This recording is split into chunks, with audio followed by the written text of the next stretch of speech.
And I know I've said before that knowledge is the most important thing. But the reality is, if you don't have the strength or actually the health to back that up, or even to function as a human being physically, then your knowledge and your mental strength doesn't really even matter. When you're afraid of something, you have to master it. That's how you start to overcome it. So what I realized, when I get to that point where I want to quit, everybody, they get to the point where they want to quit. This is what happens. The mind tells you, let's go home. Let's take a warm shower. Let's get some food. This is not right. This is that. If you cannot answer the questions at that moment, because your mind's going to start giving you all these questions. And if you can't answer them, you're going to quit. So that comes into play. And being big and strong is also totally useless if you're mentally weak and you quit.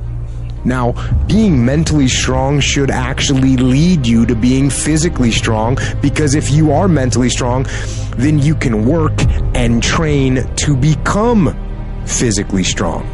If I didn't have the answer to respond to my mind and say why I'm here, why I'm doing this, you will always lose that fight. You have to have the response to what your mind is going to tell you. It is important.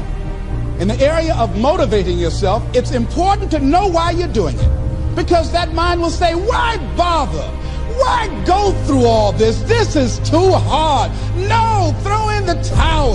It's not worth it. But if you're mentally weak, then you will not hold the line on the good foods and the good workouts, and you won't get physically strong or healthy. So, can you be weak and strong at the same time? Yes, but I say be strong. Train your physical strength and exercise your mental strength by doing the right things, the hard things, the things you know you're supposed to do. Do them and be as strong as you can mentally, physically, and emotionally for yourself, for your team, for your family. Hold the line and be strong. Here's how you can handle that. Here's how you override that. Write down 5 reasons why you deserve it. Why do you deserve what you want? Why you? Why do you deserve it? What meaning and value will it bring to your life? What's so different about you that you deserve your goal or this goal? And when you write down those 5 reasons, when you have some down moments, and you're going to have them, when that conversation starts talking to you, and it's going to talk to you, what you will do is you can pull that out and read it, and it will build you up. It will be your rod and your staff to comfort you through some challenging moments, because you're going to have some. Life will knock you between the eyes.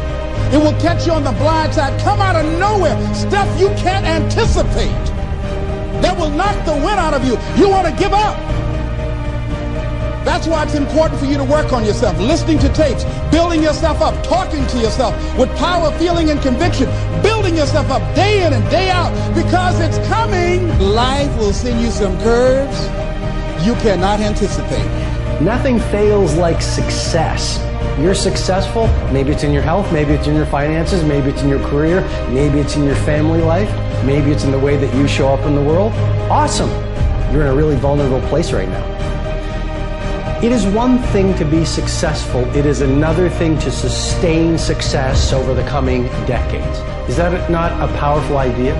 I mean, let's go to the entertainment industry. It's very hard to be a one-hit wonder. Let's not knock a one-hit wonder.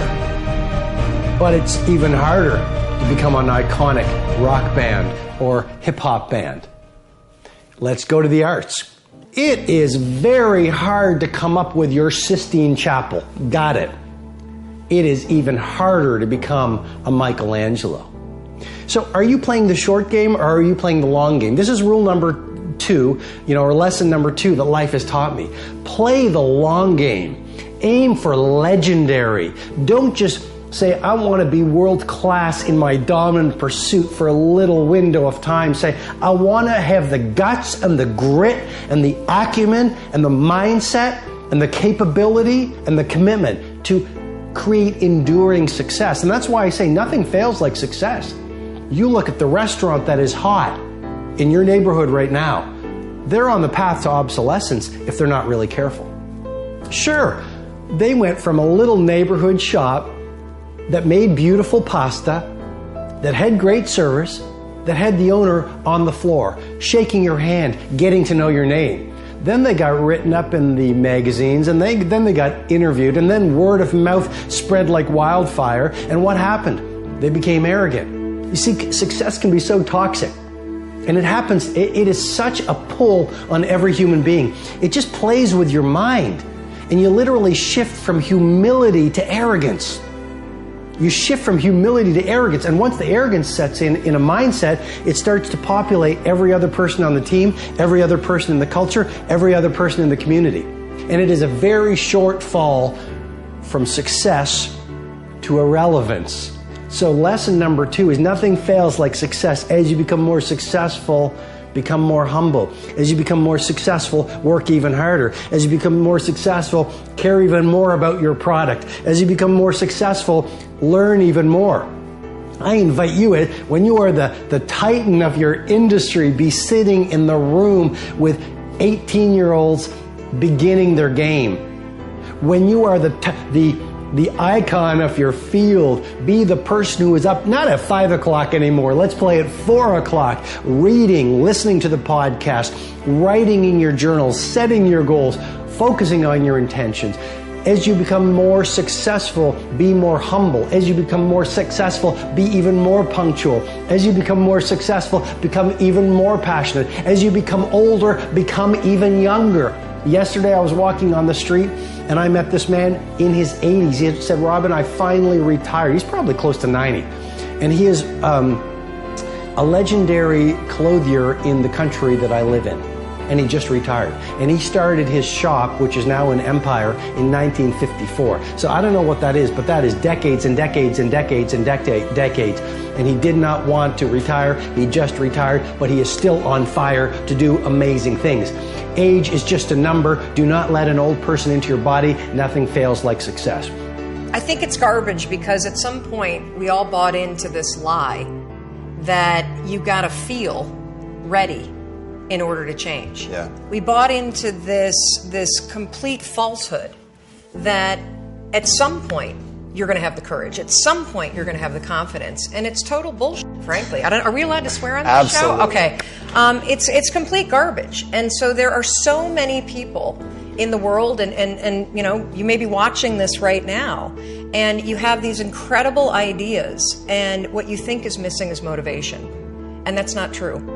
Because the way that our minds are wired and the fact about human beings is that we are not designed to do things that are uncomfortable or scary or difficult. Our brains are designed to protect us from those things because our brains are trying to keep us alive.